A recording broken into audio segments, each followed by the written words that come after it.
Live प्रसारण। गुरुदेव बाबा नीम करौली मंदिर, जौनापुर धाम, नई दिल्ली। गुरु पूर्णिमा के पर्व पर मंदिर के प्रांगण में होगा भव्य आयोजन। 3 जुलाई सोमवार 2023 गुरु पूर्णिमा के प्रोग्राम। हवन यज्ञशाला सुबह 7:30 बजे। श्री गुरु पूजन एवं महिमा मंडन प्रातःकाल 8:30 बजे श्री गुरुदेव बाबा शिवानंद जी समाधि स्थल। श्री सुंदरकांड पाठ प्रातः 9 बजे से गुरुदेव बाबा शिवानंद जी की समाधि स्थल पर। श्री प्रसाद भंडारा सुबह 9 बजे से शुरू। 12 बजे दोपहर गुरुदेव बाबा नीम करौली जी महाराज को 51 किलो लड्डू का प्रसाद का भोग लगाया जाएगा। दोपहर 12 बजे से शाम 5 बजे तक भव्य रंगारंग भजन कीर्तन का प्रोग्राम।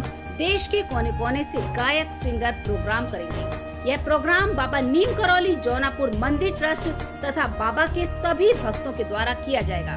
किरीटाइन फेसबुक पर गुरुदेव बाबा नीम करौली मंदिर से सीधा लाइव प्रसारण दिखाया जाएगा। आइए जानते हैं गुरु पूर्णिमा क्यों मनाई जाती है और इसके महत्व के बारे में। सुनीता तंवर, गिनी टाइम्स। हर व्यक्ति का जीवन बिना गुरु के अधूरा होता है। गुरु ही होते हैं जो हमें सही और गलत मार्ग का अंतर बताते हैं। गुरु पूर्णिमा का दिन उन्हीं गुरुओं को नमन करने का दिन होता है। तो आइए जानते हैं गुरु पूर्णिमा की तारीख और उसके महत्व के बारे में। आषाढ़ महीने की पूर्णिमा को गुरु पूर्णिमा के नाम से भी जाना जाता है। हमारा भारत देश अनेक परंपराओं का साक्षी रहा है। इन्हीं परंपराओं में से एक है गुरु शिष्य परंपरा।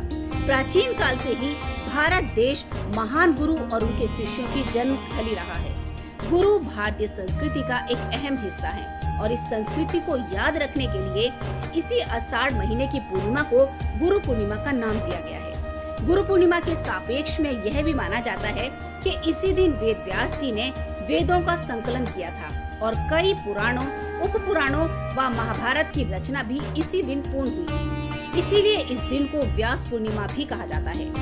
शास्त्रों में गुरु को भगवान से भी ऊंचा दर्जा दिया गया है। गुरुओं के बारे में स्वयं भगवान शिव जी कहते हैं, गुरुर देवो गुरुर धर्मो गुरुर निष्ठा परम तपः गुरोः पर तमः नास्ति तिवारम कथायामिते। अर्थात गुरु ही देव हैं, गुरु ही धर्म है, गुरु में निष्ठा ही परम धर्म है, गुरु से अधिक और कुछ नहीं। आपको ज्ञात होगा भगवान शिव भी किसी न किसी के ध्यान में लगे रहते हैं, यानी उनसे भी बड़ा कोई है जो उन्हें मार्गदर्शन देता है और जिनकी शरण में वे अपना मस्तक झुकाते हैं। यानी कि गुरु की आवश्यकता सिर्फ मनुष्यों को ही नहीं बल्कि स्वयं भगवान को भी होती है। यह बात गुरु सांदीपनी और श्री कृष्ण पर अच्छे से लागू होती है। गुरु सांदीपनी भगवान कृष्ण और बलराम दोनों के गुरु थे।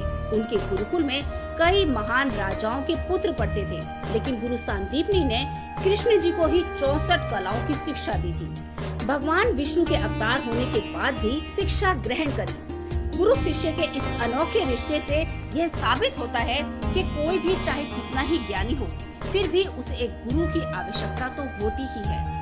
यहाँ पर एक बात यह भी सामने आती है कि जब कृष्ण जी की शिक्षा पूरी हो गई, तो गुरु सांदीपनी ने उनसे गुरु दीक्षा के रूप में यमलोक से अपने पुत्र को वापस लाने को कहा और कृष्ण जी ने भी उनके पुत्र को वापस धरती पर लाकर अपनी गुरु दीक्षा दी। यानी गुरुत्व प्राणियों का आधार है। कहते हैं हरि रूठे गुरु ठौर है, गुरु रूठे नहीं ठौर। अर्थात भगवान के रूठने पर तो गुरु की शरण मिल जाती है, परंतु गुरु के रूठने पर कहीं भी शरण नहीं मिल पाती। एक गुरु आत्मज्ञानी, आत्मनियंत्रित, संयमी और अंतर्दृष्टि से युक्त होता है, जो अपने शिष्य की कमजोरी, ताकत, उसकी बुद्धि को भली भांति पहचान कर ही उसे शिक्षा प्रदान करता है, ताकि अपने ज्ञान के क्षेत्र में उसे कोई पराजित न कर सके। कहते हैं गुरु पूर्णिमा से लेकर अगले 4 महीने अध्ययन के लिए बड़े ही उपयुक्त माने जाते हैं। साधु संत भी इस दौरान एक स्थान पर रहकर ध्यान करते हैं। लिहाजा आज के दिन अपने गुरुओं को प्रणाम करना चाहिए, उनका आशीर्वाद लेना चाहिए और हो सके तो उन्हें कुछ भेंट भी करना चाहिए। आज ऐसा करने से आपके ऊपर गुरु कृपा हमेशा बनी रहेगी। गुरु पूर्णिमा 2023 शुभ मुहूर्त और तिथि। गुरु पूर्णिमा प्रारंभ 2 जुलाई 2023 रात 8:21 पर। गुरु पूर्णिमा समापन 3 जुलाई 2023 शाम 5:08 पर। गुरु पूर्णिमा तिथि 3 जुलाई। प्रेषित सुनीता तंवर। तमाम बड़ी खबरों के लिए बने रहिए किन्नी टाइम्स के साथ। वीडियो को लाइक करें, चैनल को सब्सक्राइब करना ना भूलें।